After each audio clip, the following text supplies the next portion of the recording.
Segundo libro de Reyes, capítulo 2, Eliseo sucede a Elías. Aquí hay algo extraordinario,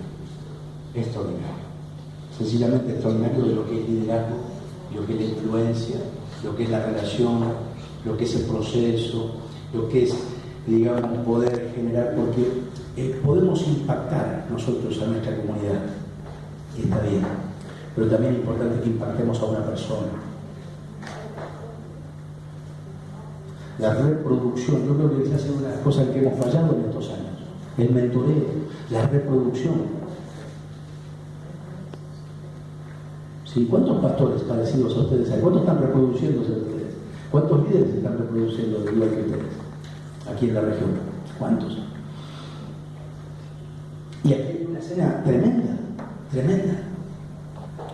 Y la quiero contar, hermanos, porque la primera iglesia que yo salí, hubo una crisis profunda después que yo salí con Sonia, cuando salimos a la segunda iglesia, una crisis profunda, porque teníamos mucha gente congregándose, pero no teníamos un líder de relevo que me reemplazara. Entonces la situación fue bien difícil para el supervisor de distrito, para el regional en ese momento, buscar un pastor que viniera a reemplazarnos para que nosotros vayamos a otra iglesia. De hecho, yo iba a una iglesia porque en esa iglesia no había relevo.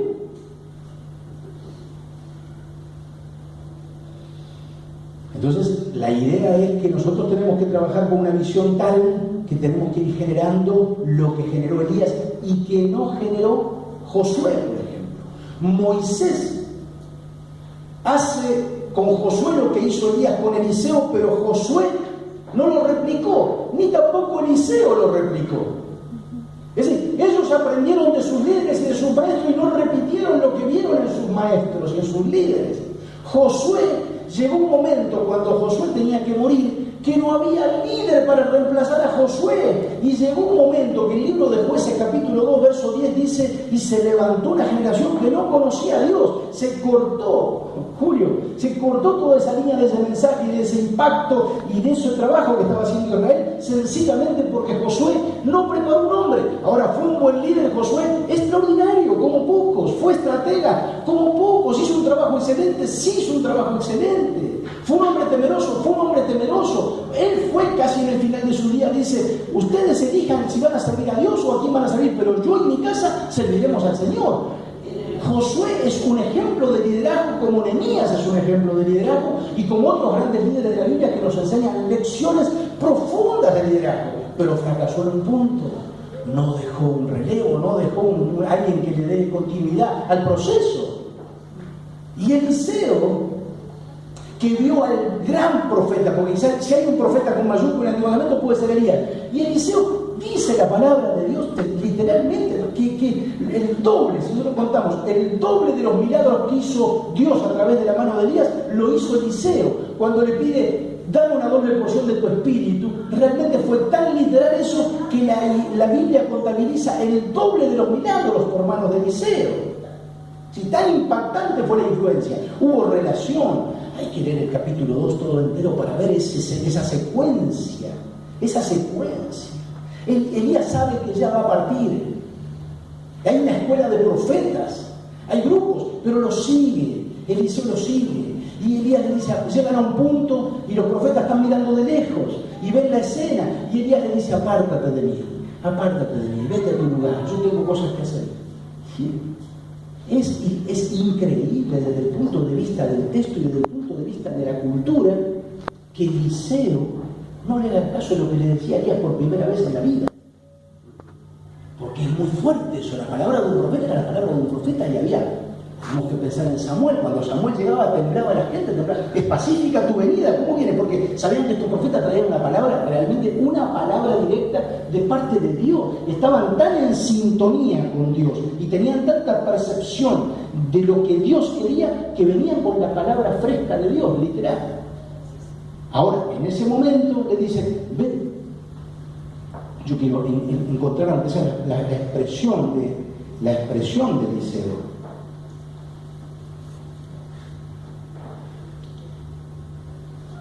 Aconteció que cuando quiso Jehová alzar a Elías sobre un torbellino al cielo, Elías venía con Eliseo de Gilgal.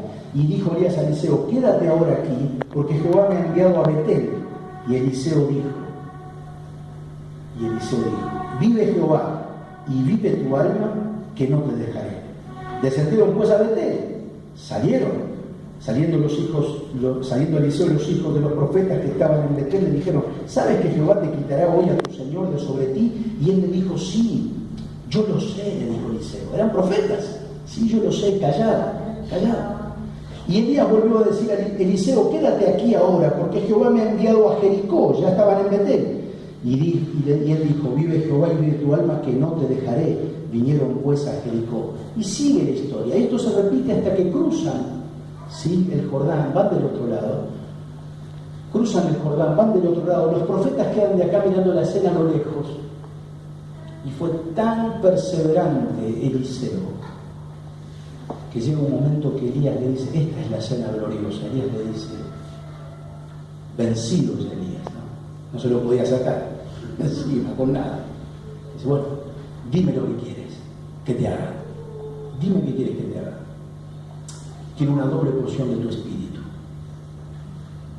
Y le dice el profeta, cosa difícil has pedido. Cosa difícil has pedido. Pero si me vieres, cuando fuere quitado de ti, te será hecho. Y yo quiero decir, hermanos, realmente, que esta escena no sabemos cuánto duró. Nosotros no sabemos cuánto duró.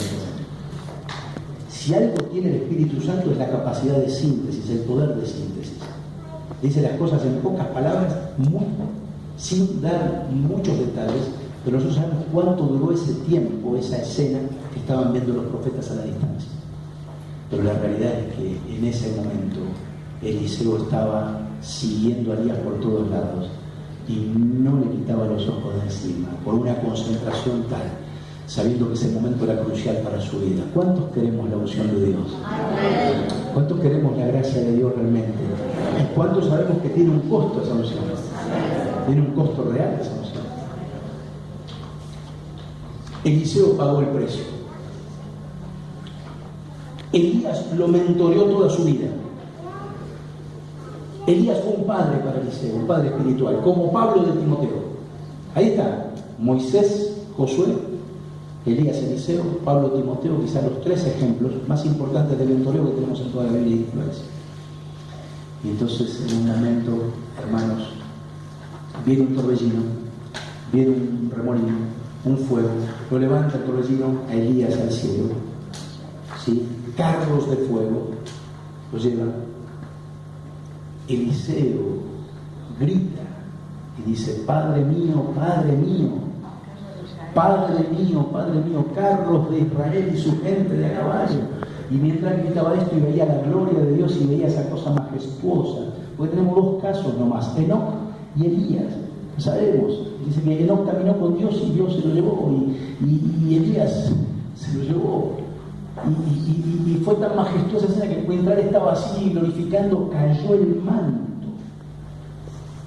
el manto de Elías sobre la cabeza de Eliseo. Imagínense esa escena de este hombre, de los que estaban de este lado del Jordán mirando la escena, viendo lo extraordinario de Elías siendo arrebatado y llevado así, y de por otro lado ver a este hombre que le cae el manto y que empieza a saltar y a danzar y a gritar y a hacer tantas cosas allí, porque tanto anhelaba realmente tener la unción de su líder, la unción de Dios, la gracia de Dios. ¿Cómo estamos administrando la influencia que Dios nos dio? ¿Cómo la estamos administrando la influencia? ¿Cómo somos mayordomos de la influencia que Dios nos dio? ¿Cómo estamos haciendo? ¿Estamos haciendo como Pablo o como Jonás? ¿Como Esther o como Jezabel? ¿Cuál es nuestra administración de las cosas sagradas que Dios puso en nuestras manos? Llámense dones, llámese talento, llámese sabiduría, llámese tiempo, llámese lo que fuere. Hay dones que todos tenemos, iglesias que tenemos, que nos necesitamos complementarnos porque hay cosas que cada uno tiene que el otro no la tiene.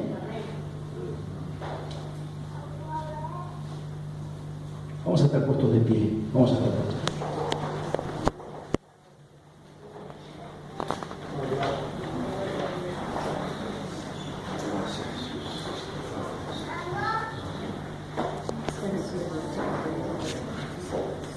Señor, te damos gracias en esta hora. Este es un momento de...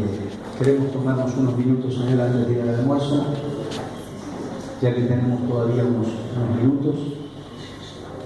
Y queremos darte gracias por esta palabra, Señor.